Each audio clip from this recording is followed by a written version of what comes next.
Australians have always had a special affinity with the bush.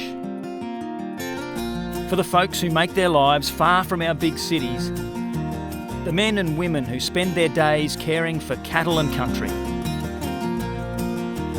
These are their stories.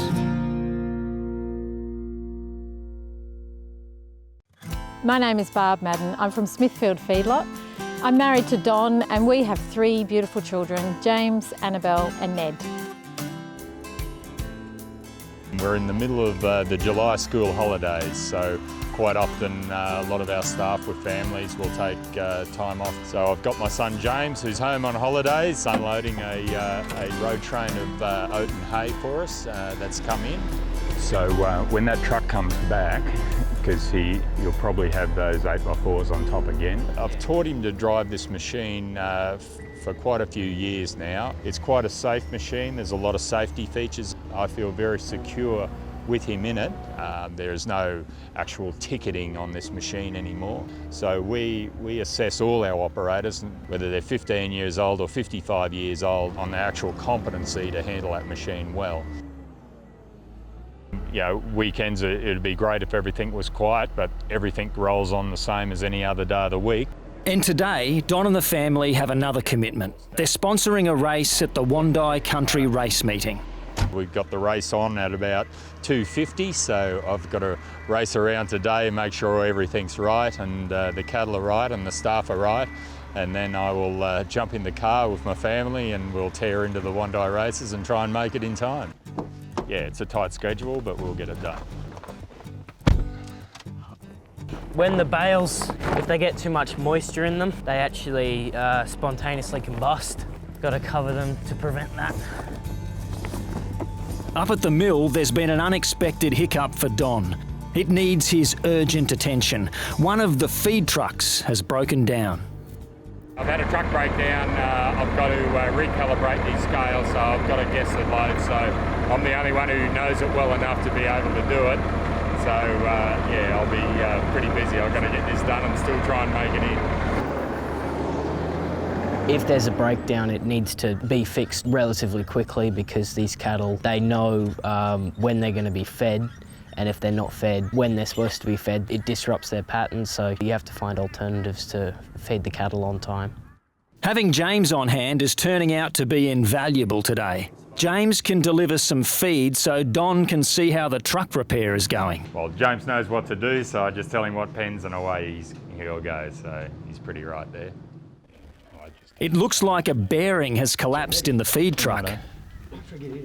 Just split the chain, mate. Put another chain. It's not worth you mucking around. You're going to bust your knuckles open on that. Don has a spare truck, so feeding can continue as normal, but he needs this truck repaired as soon as possible. So these guys were doing general maintenance, environmental work around the feedlot. I have a broken down truck. Whatever they're doing, they stop it, they'll come and fix the truck. I want to get my spare truck back in case something else happens. So always I have those contingencies up my sleeve for these sort of breakdowns. We can deal with it, but the cattle aren't supposed to know about it. So their feed will be delivered on time in the same way every day without fail. With everything under control at the feedlot, Don and James race to get home, where Barb and the other kids are getting ready. Yep. Here comes Dad. Right, we're ready to go.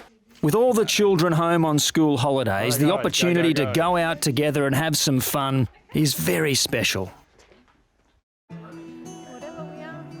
The races are just fun. You know, you get dressed up and there's nice food, nice drinks. It just gives you that release of everything's okay and let's go and just have a fun for the afternoon, regardless of the weather or what's happening in the community or, you know, more broadly. It's just a nice place to go. Look, it's absolutely huge. We've been through 2 horrific floods and then we've had 12 months of drought.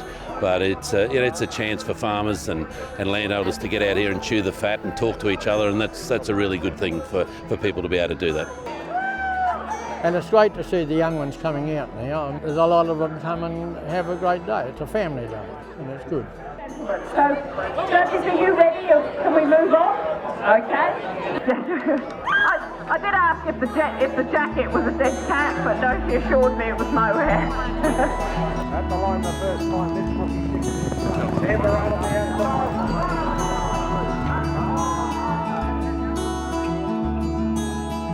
It's been a wonderful family afternoon, but their commitments at the feedlot are never far from their minds. We'll get up tomorrow morning and we'll do the same thing as we do every day, because that's what it's all about. It's all about the cattle, and those fantastic animals allow us to do all the things we like to do in life, but we owe it all to them, so that's what we got to do every day. The new morning brings more chilly conditions, but James is there to help and to learn. Well, there's only one word for the temperature this morning, and that's cold. We couldn't find much frost this morning because I don't think there's any moisture left to frost at the moment, so it's just cold. Well, James has been called in to help me this morning so that he'll just keep cattle moving up to me. We'll be drafting through a head bale here over a set of scales. He's Learned a little bit of yard work over the years. The more confident he gets around the cattle, the more relaxed the cattle are with him. So it's a learning from the animals and moving forward from there. It's good to get a break and come and just work with the cattle, do some gates and do all that stuff, so it's good, yeah. Whilst James is over here and he's outside and physically active, Annabelle is a little bit more of a quiet observer. Hello, Smithfield Feedlot, Annabelle speaking. She'll work in the office with me, so she sort of sees the administrative side of things. Well, I'm more of an indoors person, so I help out at the office. So I weigh off trucks, I do filing, I help out with stock. Here's your mail, Mum. Oh, hi, thanks, Annabelle. And I can help Mum there, while James is more the outdoorsy person and he drives the loaders for Dad. Hi, Grandad. Here's some mail for you. Well, thank you. Grandad couldn't be a better granddad. We've seen him nearly every day these holidays, and it's really great to be around him again. We'll check this feed here. Granddad's a huge part of my life. My granddad's very close to me and he's very close to all of our family.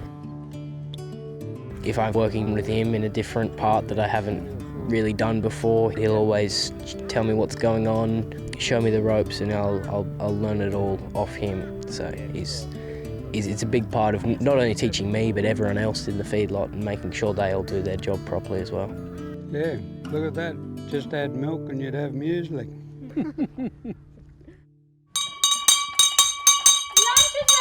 School holidays are something I really look forward to because it's an opportunity for us all to be together in our own home, where we all belong.